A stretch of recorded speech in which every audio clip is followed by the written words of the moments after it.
Hello and welcome to today's Real Experts webinar, How to Hire and Train the Perfect Real Estate Assistant.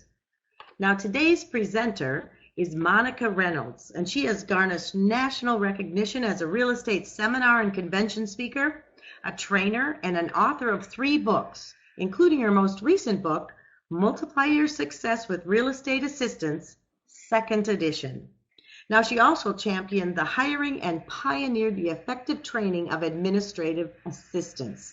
So in her presentation today, she is going to show you how her secret weapon can help take your real estate business to the next level. Now, we want to let you know that today's webinar is interactive, which means we want to hear from you. So please, throughout the presentation, if you have any questions for Monica, please add them to the chat room. And at the end of her presentation, Monica will answer them as best as she can in the allotted time that we have. So with that said, I want to hand things over to Monica and welcome her. Thank you, Monica, for coming in. Thank you, Jane. Good morning, good afternoon, you great real estate agents and assistants. I've been training assistants and agents for 27 years now. I've been in real estate almost 40 years now. I'm still a producing agent. I love real estate. And it occurred to me a long time ago in the early 80s that I couldn't do it alone. So the real estate assistant is the secret weapon. I am the champion of hiring real estate assistants. I know what they can do for you and what they can do for your business, your clients, and most of all, you can also help them with their lives too. So it's really a great thing to think about hiring your first assistant. Now, there's a couple of processes in hiring that I've discovered over the years that people make mistakes on. Imagine that, which you will see in a slide coming up. And basically, I put it out on Craigslist, Indeed.com. There's multiple websites for job posting, and some are indigenous to your area, local job postings. Even colleges are great on their electronic boards. Any of those things are just terrific. As far as the resumes, you get a lot of them, and you divide them up into 3 piles. So I'm giving you some great tips on the hiring process. You might want to write this down. Pile number 1 is what I call Burger King. They have no admin experience. The second pile you're going to put together is admin with real estate experience, and the third pile is admin experience. Now you're going to go back through the piles and throw out the ones that have had more than 2 jobs in 2 years. I'm not looking for a job jumper trying to figure out what they want to do in life. I want someone who's committed and who's looking for an administrative job. So that's how I go through the resumes right off the bat. Now, I do something unique in that I call the 3, 4, 5 that I pulled out of the pile, and I call them and I say, "Hi, it's Monica Reynolds. Do you have a couple of minutes? Thanks for sending me that resume. I've got about 4 or 5 minutes of questions I'd like to ask you real quick. Is this a good time?" I always ask for permission. I think that's a polite thing to do. And they'll say yes or they'll say no, and I'll schedule another time. My goal is to hear their voice. My goal is to hear the energy that comes across on that phone.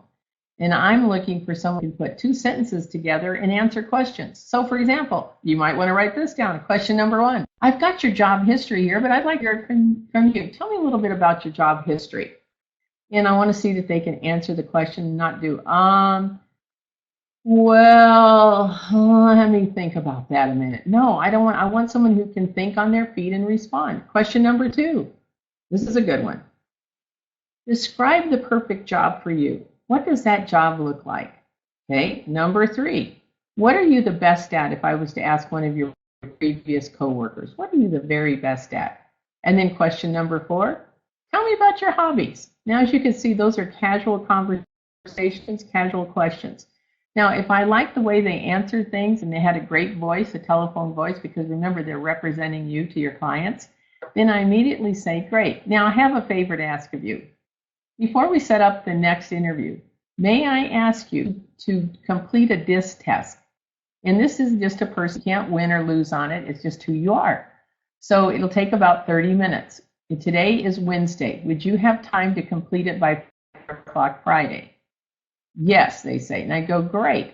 4 o'clock Friday, I will receive this back. Now, if I get this back at 4:05 on Friday, not interested. They didn't follow the rules, instructions, and they didn't get it back fast enough.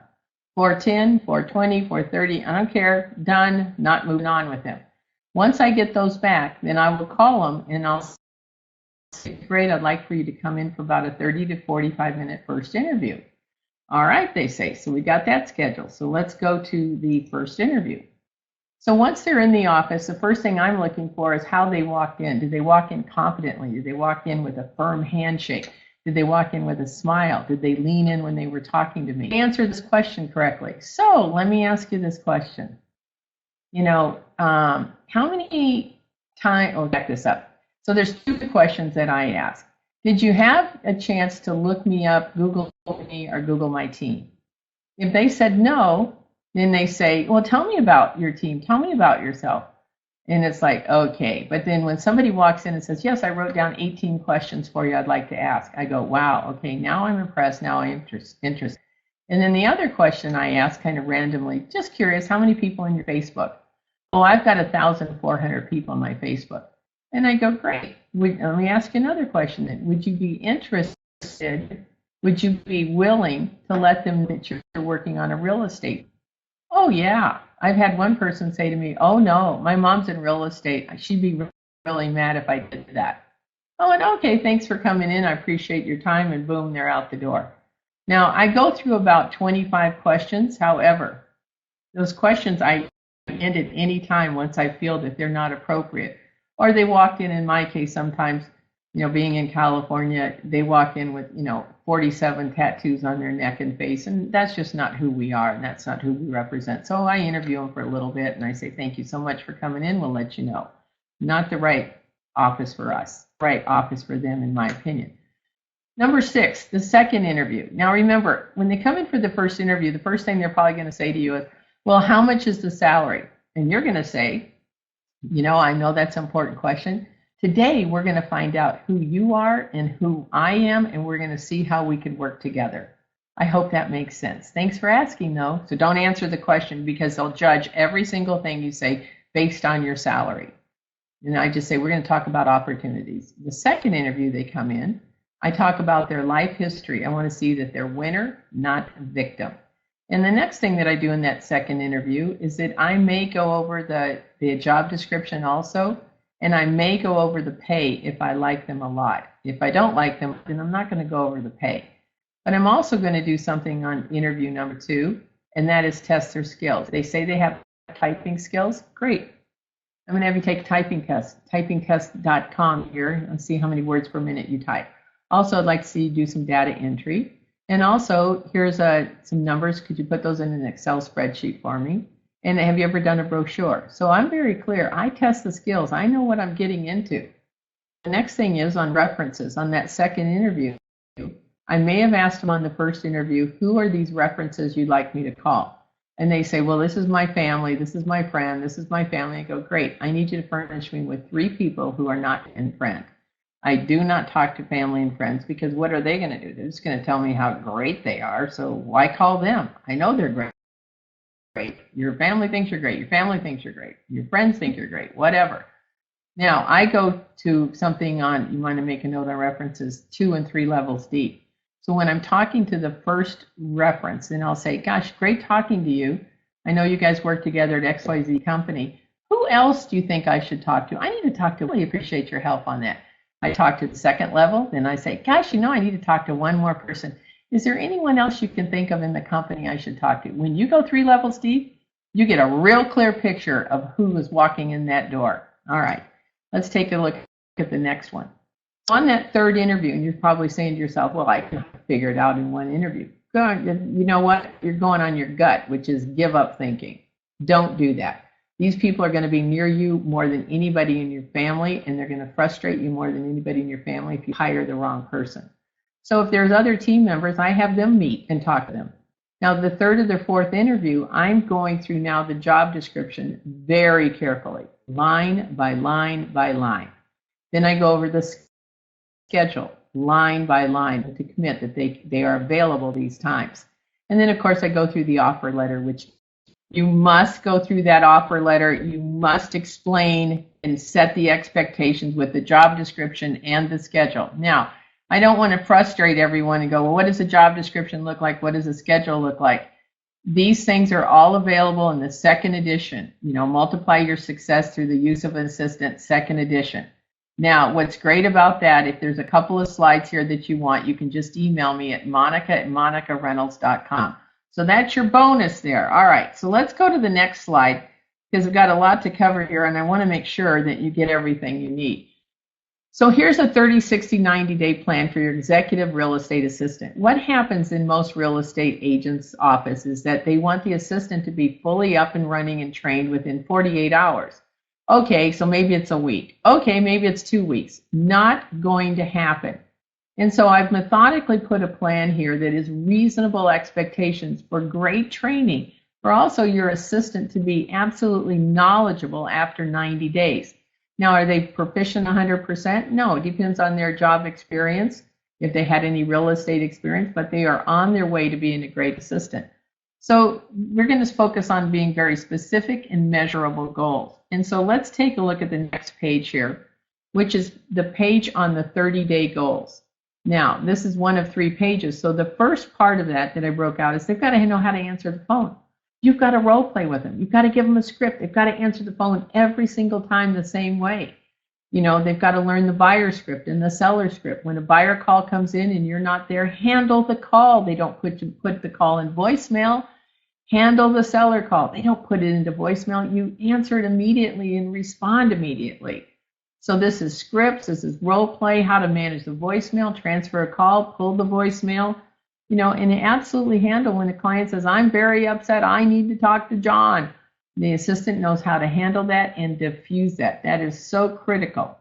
All right, so if you look at the next page now, this is the second part of the 30 days, and it's called the database. It's your only asset. It's the only thing you have that is a wonderful, productive asset. If you were going to step out of the business, this is your asset. This is what you sell. So the database should have at least 5,000 people in it. So there's your goal. You should put at least 3 entries a day, name, address, phone number, and emails. You need to have your assistant be in charge of that database. And when your assistant's in charge of that database, it grows, it grows, it grows, and it becomes so valuable. All right, now the third thing in the first 30 days, now on that database, that is being very proficient about that. On the third part of the 30 days is they need to understand the listing contract. They need to read that contract over and over and over again. They need to know where the blanks are. They need to understand it. So when you bring a contract that may not be filled out correctly, oh my, how did that happen? They can fix it. They know exactly where to fix it. The pre-list package, MLS entry, photo editing, customer conversations on a daily basis. Yes, I have my assistant call every single day. The customer experience is incredible. The customer problems disappear. So marketing, website, maintaining the listing checklist, asking for reviews on a weekly basis, asking for referrals. By the way, thanks for working with our team. We really appreciate the business. Do you know anyone right now who's thinking about buying or selling? We love referrals. Teach your assistant to say that on every call. If she asks 100 people every month, then absolutely you're going to get 1 or 2 referrals. He or she can do that. Property brochures, open houses, how to get those set up, and of course, Facebook and coming soon. All right, let's take a look at the next page, 60-day goals. Now you bring on the closing files. Now you start mentioning how it's done. Now they could have observed you doing the closing files, of course, and watched you. However, now they're going to start implementing and doing some of these things. Now managing repairs, they can manage them. They can't negotiate them unless they're licensed. And do I believe in licensed assistants? Yes. Tracking numbers and sources of business. You can't evaluate your business. You can't watch it grow. You can't look at the ROI on things that you're paying for until you track those sources of business. So these are numbers here on the right-hand side that your assistant should be tracking. Now, lead generation systems, absolutely. Can they start getting involved in those? Well, that's coming up. So hang on to that thought. All right. Now, 90-day goals, all marketing, all listings, all pendings. They should know how to do these things. The database, the phone and scripts, tracking numbers, goal monitoring. And now you're going to pepper in your lead generation system. So if you send out expired letters, you send out FSBO letters, whatever you happen to be sending out, you want to make sure that the assistant now is in charge of that. Now, if you look at the next slide, this one is the ad that I talked about. Now, I wrote this in the 90s, and it's been an ad that people have used throughout the years, and they say, oh my gosh, this is such a great ad. Lots of people respond to it. The key thing on here is both written and verbal, have excellent computer skills, have a good sense of humor, be willing to work in a fast-paced office with a quick mind.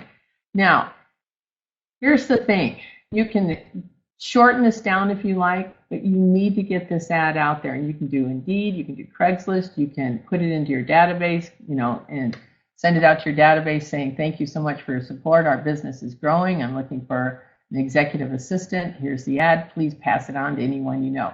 You can ask your affiliates, who are 3 names that you know that someone who would be a great assistant for me. So start looking and be very purposeful about that. Now, the next slide, you're probably wondering, what is pass the baton? So pass the baton very simply is this.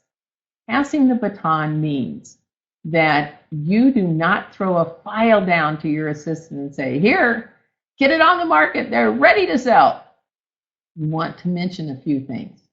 The motivation. Oh, by the way, this is a divorce. Don't be so happy when you're calling them. They're very upset.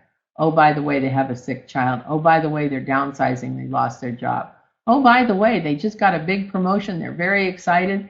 They're going to buy a big house from us. They've already identified which one it is. It's under construction. We just have to sell their house. This is a good situation. So motivation, happy or sad. When it goes on the market, any loan balance, HOA stuff, as a listing agent. The buyer, if they're going to be a buyer, yes or no, what agent's going to be assigned to them? Is there a sign? Is there termite inspection? Do they have a company? Do they want a lockbox? Professional photos, yes or no? Imagine assistants listening to this call. Wouldn't that be great to know that information? Now, here's where it gets a little dicey. So just listed letters, seller relocating, takes you 5 minutes, agents, to go through this conversation. I'm not asking you to fill it out because most of you won't do it. But the assistant can ask you very quickly these questions, and he can make the answers in there. Now, here's customer service. Are there any pets on the premise? Now, you threw the file down and didn't tell them.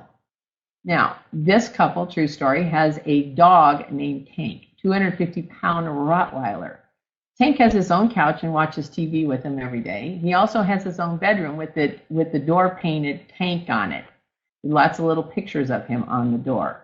Now, isn't it better to say, wow, I understand you have a great family member named Tank. Monica was telling me all about him. He's such a cool family member. I'd love to meet him sometime.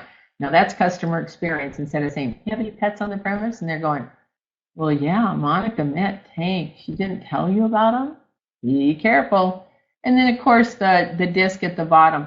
You as an agent need to make sure that you are explaining to your assistant that, this is an executive, he's a CEO of a company, he's a high D, so he likes short sentences. So how do you tell which personality style is? You get trained very easily by doing that. A D would say, if you say, describe your house to a D, 3-bedroom, 2-bath, what else do you need to know?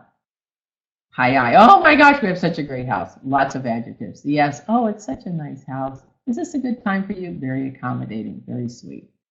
And then the C is, it's the analytical. He's going to give you, or she's going to give you more information than you know. Well, a house is 1,832 square feet, but the city says 1,834, but I measured it myself, so they're off. And then our electric bill is this, and our lot size is this, and we added this to the kitchen, and it cost $7,842.32. I mean, you're going to get more information than you need to know, but you need to have the assistant know so that they're speaking the same language, okay? All right, the next one that you're looking at here now is a 3-week honeymoon. Hang in there with me. I've got some great stuff here now. 3-week honeymoon of communication. So it occurred to me a long time ago when the market shifted that we needed to speak to the sellers more. So we started calling every day, and what a difference for repeat and referral. What a difference it is. You have now listed a home and you said to them, I'm not telling you how much it'll sell for. I can't tell you how much it's going to net. Can't tell you when the next buyer's coming through. I can't tell you what day you're moving, and I can't tell you when to start packing. So there's a lot of unknowns. So if your assistant is calling every single day, and assistants say to me, well, what do I say? And I said, you ask if the sign got delivered. And I've got a whole 21 scripts that, of course, are available in that book. Now, with that said, the assistant calls within 1 hour using the first call checklist. Then the buyer agents to preview it if you have a team or you have an office. Thank you listing letter sent out. Thank you for referrals, and the agent to call and ask. a letter of the MLS sent out, an assistant to call every day. Just think about your customer experience when you over communicate. No one's ever going to say to you, we need to cancel our contract because you guys call too much. Week 2, very similar things, about 5 contacts and 5 emails, constantly calling and checking in. Now, the assistant's not going to catch them every time, but the sheer fact that the assistant's calling and you're calling once a week, the experience is phenomenal, because on week 3, they will agree to a price reduction because you've had so much feedback. And one of the things that I have, and I'll just flip back to the screen, I meant to mention this, is assistant to call and review showings, number 3 there.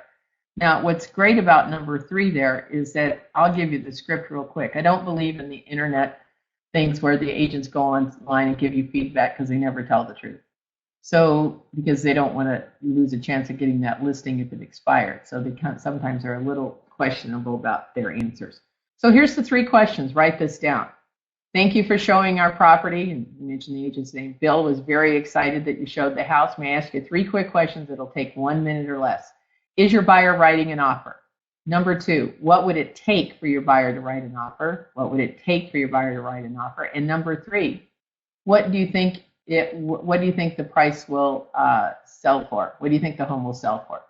So those 3 things, and maybe it's a condition like, oh, well, they loved everything about the house, but it has a wall between the kitchen and the family room. Great, if we could take that down to a pony wall and open that up, and the seller was willing to do it, would your buyers make an offer? Well, yeah, if the house was perfect. Okay, great, let's get to work. So those kind of questions allow the assistant and you to get to work on some of the buyer and agents who showed the property that could be turned into a deal. So with that said, assistant to call every single day, but on the week 3, a new CMA is sent, and this is where you get the price reduction. The goal is to sell the house in 30 days or less, and we all know as great agents, if the house isn't sold, it's about the price. It's not about your marketing. It's not about anything else. It's about the price, and we all know that as great agents. So with that said, I believe it's time to answer some questions. All right, Monica, great. Thank you so much for the information.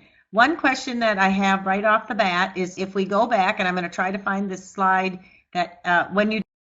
No, I mentioned they meet with the team members, meet and greet. Okay, and that's going to be in number 2 or number 3 meeting. If you have team members, if there's another assistant, if there's another buyer agent, they should meet, and it should be a collective group effort. You just don't bring on a new team member that people haven't met and had a conversation about. Sometimes a buyer agent will have a whole different perspective when they talk to the prospective hiree than I ever saw, and it causes some hesitation, and sometimes they were right not to hire that person. Just a thought. All right, and can you quickly just maybe do job description and schedule, because some people did not hear you. Yeah, I did that. Must have cut off. Okay, so the job description is a list of all of the duties of the assistant, what the goals are, setting up the expectations, the files, etc. Every single thing that they're going to do, from answering the phone to closing out files to calling clients to open house to marketing to website to database, everything has to be listed. It's not a wish list, it's the job description. And I go through each line of those. And of course, that is all in the book, Multiply Your Success Through the Use of Assistant, Volume 2. The schedule is real critical, that they see the schedule and they see when they're supposed to come in and what they're supposed to be doing in the morning. In the morning, they'll be doing the top priorities.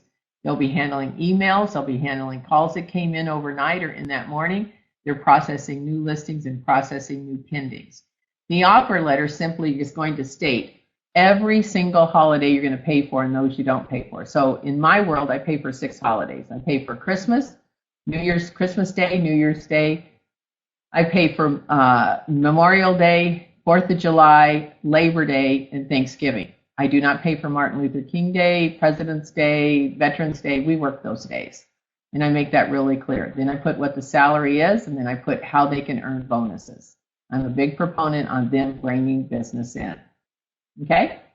Great. Thank you, Monica. Okay, so again, I want to remind everyone to add some questions to the chat room so that Monica can answer in the last. We have about 10 minutes that we could maybe talk to her. One of the things that a question that I did receive is one about, I want to hire a family member. Do you have any advice on that? Don't do it. Do everything you can to prevent that. Pay them to stay away. It'll be worth it. The reason that I say that, I've seen it too many times, and personally, I hired my kids too, and ultimately they went off and became great real estate agents and have their own teams. Here's the thing. You work together all day long, and then you go home and you're still talking about real estate. It's very difficult to cut it off. If you want to hire one of your family members that's going to take over the business, make it very, very clear what has to happen, what the expectations are. I've seen too many people get disappointed in their kids trying to come into the business, or their son or daughter is a buyer agent or an assistant and just, not doing the job. Their heart's not in it. So don't make people come to your office. If you do have a family member, get very, very clear on the job description, the hours, the expectations, and then get very clear on defining the lines. Here's what you need to know. Thanksgiving is never the same when you work with your family members. So you have to be very clear about boundaries. Okay, anything else, Jane? That's great. Good timing on that answer too. I'm looking, another question is, I'm looking at hiring an assistant, but she's really good at the bookkeeping and that stuff, but doesn't really want to answer the phone. Okay, so we are in the customer service business, and the phone is the cash register, cha-ching. If your assistant is afraid of the phone, doesn't want to talk to people, then you need to not have that assistant. They can be great at numbers and that sort of thing, but you need someone who can interact with clients. Now, if your business is big enough where you can have a bookkeeper sit in the corner and do numbers and stuff like that all day, then great. You need someone who can pick up the phone and interact with clients when you're not there. It's called immediate customer response. Okay? Thanks. Okay. How do you handle overtime? Okay, so depending on what state you're in the California state, which is extremely tough, that we have to sign a form every single week that there was no overtime. They are monitoring every business very, very. Okay, there I am again. So please understand, every state is different. I make sure that my assistants sign a form that I say, there is no overtime. I never want you to work past the hours that you have agreed to work for your compensation. And they sign off on it. So there is no overtime. And sometimes they will work a little bit later because I do pay them bonuses, but that's up to them. It's not asked for me. Can you work later? Can you stay later? And I definitely don't call the night. That's called overtime. Okay? Great, Monica. Well, you know what? We answered the questions that we've had. So I'd like to have you just kind of wrap up with talking about information of how they can maybe contact you with and about the book. Yeah. Okay. So I don't want you to get frustrated. Yes, I have scripts. Yes, I have these slides. If you want a copy of the honeymoon checklist or a copy of the Pass the Baton or the ad, just email me at monica@monicareynolds.com. I'm happy to provide those things to you. I'm one of these people that I'll give it to you, no problem. However, I always suggest too that you go to my website, monicareynolds.com. It'll have all kinds of things on there that may be of interest to you in training your assistant. I've trained more assistants than anyone in the country. I was logged at over 100,000 real estate agents and assistants that I've trained. So I've been doing it a long time, 27 years, so it's true. The other thing is, be sure that if you're interested in the book, you email me at monica@monicareynolds.com. It will be available this fall, any day now, and through Kaplan Institute also. If you want a link from me, I'll be happy to give that to you. Again, it's monica@monicareynolds.com. So put my email in there. Check out my website. I appreciate the time. It was a privilege speaking with everyone. Again, I believe in the real estate assistant. They are the secret weapon to your life, to your client's life, and also you create great lives for the assistant. So thank you so much for your time. I appreciate it. Thank you, Jane. So I thank you, Monica, and of course, thank everyone for listening to us today and getting through a few snafus, but that's called the internet. Today's is a knowledge-based sharing presentation platform designed to bring the most timely, market-sensitive, and proven success strategies to the real estate professional, which is those of you watching. And of course, I hope you got great information from Monica. We appreciate her presence here as well as yours. Have a great day.